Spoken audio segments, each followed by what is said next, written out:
Hi everyone, I'm Tristan Tomasino and welcome to this week's weekly market pulse.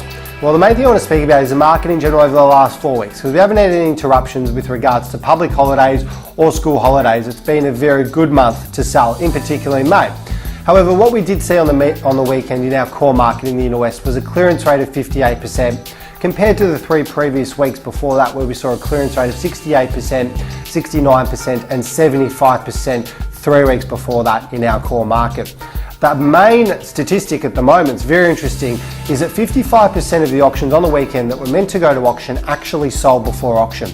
So what we're seeing at the moment though is a lot of vendors are taking offers before auction, especially if there's only one person interested or maybe 1 or 2 groups that are interested at the vendor's reserve price, which means they probably won't have a competitive auction on the day.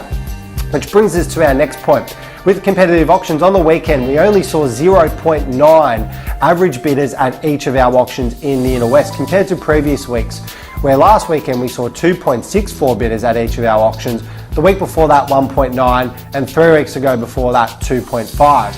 So May was certainly a great month in terms of bidding at auctions, and being that we've got the long weekend this weekend, it will be a bit quieter than normal.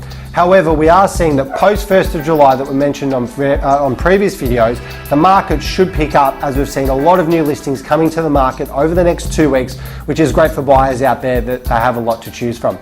As always, look forward to seeing you on the next week's weekly market pulse, and have a great long weekend.